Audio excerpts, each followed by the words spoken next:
Last এক সপ্তাহের মধ্যে ভারত পাকিস্তানকে তিনবার হারিয়েছে, দুবার ক্রিকেটের মাঠে এবং অন্যদিকে আজকে অনূর্ধ্ব-17 সাব চ্যাম্পিয়নশিপে শ্রীলঙ্কার মাটিতে ভারত পাকিস্তানকে 3-2 গোলে হারিয়েছে।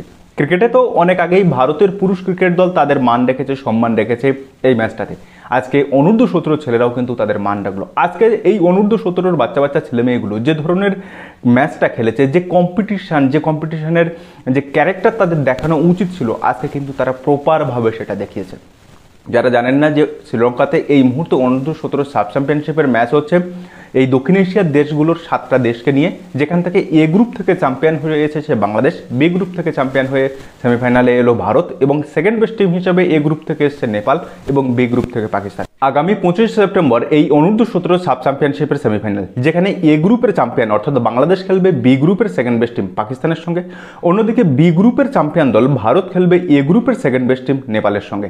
তো তারপরেই খেলা হবে ফাইনাল এবং এই মুহূর্তে যদি দেখা যায় যে এই অনূর্ধ্ব-17 সাব চ্যাম্পিয়নশিপের 6বারের চ্যাম্পিয়ন হচ্ছে ভারত, 2বারের চ্যাম্পিয়ন হচ্ছে বাংলাদেশ।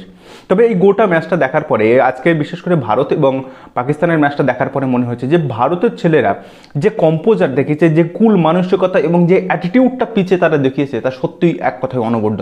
তাই আজকের ম্যাচটা যারা মিস করেছেন তারা দুর্দান্ত একটা ম্যাচ মিস করেছেন, কারণ দুটো দলই তুল্যমূল্য লড়াই করেছে মাঠের ওই 90 মিনিট। তবে দিন শেষে ভারত কিন্তু মাথা উঁচু করেই মাঠ থেকে বেরিয়েছে। প্রথমার্ধের 30 মিনিটের আগে পর্যন্ত দুটি দলই একটি করে সুযোগ পেয়েছিল, কিন্তু সেই সুযোগ তারা কিন্তু কেউ কাজে লাগাতে পারেনি। তবে 30 মিনিটে গুনিলেবারের যে পাসটা, লেফট উইং থেকে যে পাসটা তিনি দিয়েছিলেন, সেখান থেকে ভারতীয় দলের 10 নম্বর জার্সিধারী গাংতে যে দুর্দান্ত বাম পায়ে ফিনিশটা করলেন, উফ দুর্দান্ত। তবে এখানে কিন্তু ম্যাচটা থেমে যায়নি।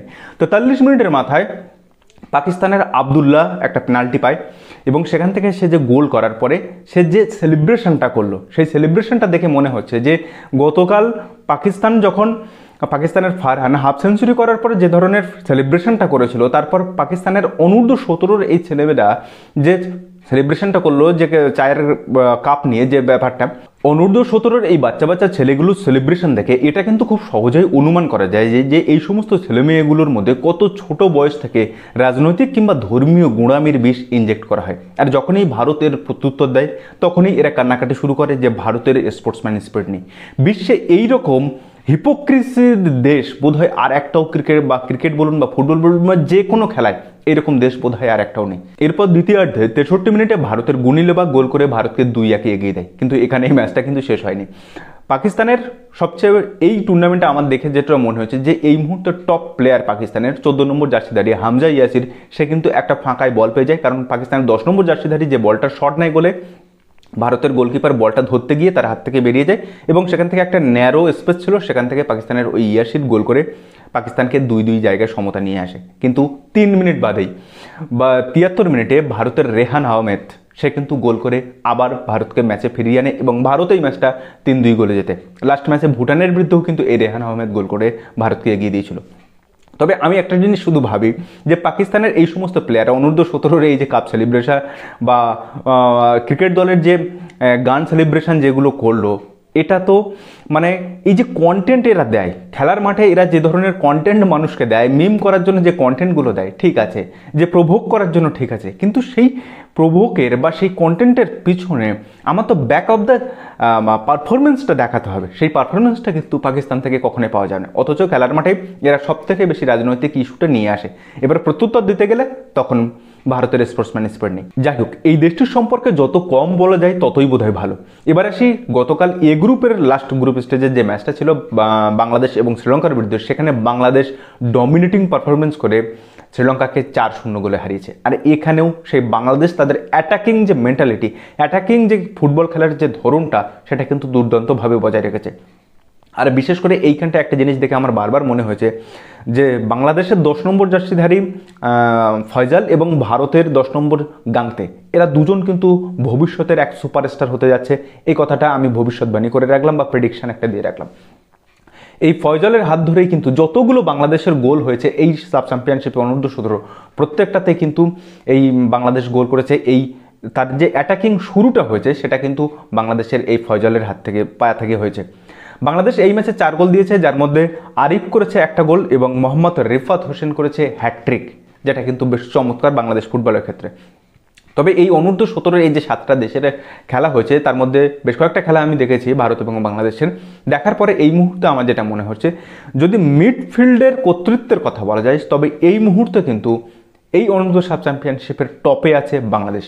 এবং তাদের গোল স্কোরিং যে এবিলিটিটা, মানে মিডফিল্ড থেকে ফয়জল যে ধরনের পাস দেয় সেখান থেকে এই রিফাত, অপু, মৈনাক বা রিফাতের মতো প্লেয়াররা যদি সেখান থেকে যে বলটা ফয়জল বাড়ায় সেখান থেকে যদি গোল না করে, সেটা হবে সবচেয়ে নিকৃষ্টতম অপরাধ। কারণ এত সুন্দর ঠিকানা লেখা পাসটা তিনি দিচ্ছেন। যাই হোক, এই মুহূর্তে যদি মিডফিল্ড এবং গোল স্কোরিং যে পাসগুলো বাড়ছে সেখান থেকে যদি আমি হিসাব করে দেখি, তবে এই মুহূর্তে অনূর্ধ্ব 17 যে 7টা দেশ খেলছে তার মধ্যে টপ পজিশনে আছে বাংলাদেশ।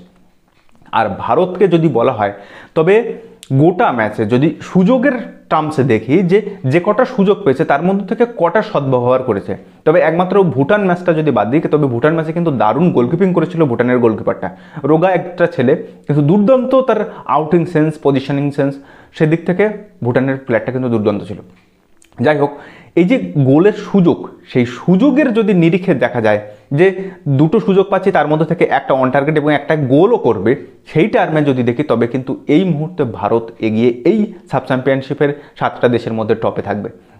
তো যাই হোক, আমার আগের ভিডিওতে আমি আপনাদেরকে বলেছিলাম যে এই মুহূর্তে আমার যেটুকু মনে হয়েছে যে ভারত এবং বাংলাদেশ কিন্তু সাব চ্যাম্পিয়নশিপের অনূর্ধ্ব 17 ফাইনাল ম্যাচ খেলবে। তো দেখা যাক আমার এই প্রেডিকশনটা ঠিক হয় নাকি। তো এই গোটা দুটো ম্যাচ দেখার পরে আপনার কি মনে হচ্ছে যে এই মুহূর্তে ফাইনালে কোন কোন দেশ খেলতে পারে, কিংবা কোথায় কোথায় আরও উন্নতির প্রয়োজন? কারণ আগামী নভেম্বর থেকে এই অনূর্ধ্ব 17 AFC এশিয়ান কাপের ম্যাচ হতে চলেছে। তবে এই ম্যাচটা, এই এদের খেলা দেখার পর আমার মনে হয়েছে যে এখনও কিন্তু বহু দেরি করতে হবে এশিয়ান কাপের পরবর্তী পর্বে কোয়ালিফাই করার জন্য। কারণ অনূর্ধ্ব 17 ছেলেমেয়েরা যে ধরনের ফুটবলটা খেলছে, তাতে ভারত বলুন কিংবা বাংলাদেশ, এখনও কিন্তু বহু অপেক্ষা করতে হবে।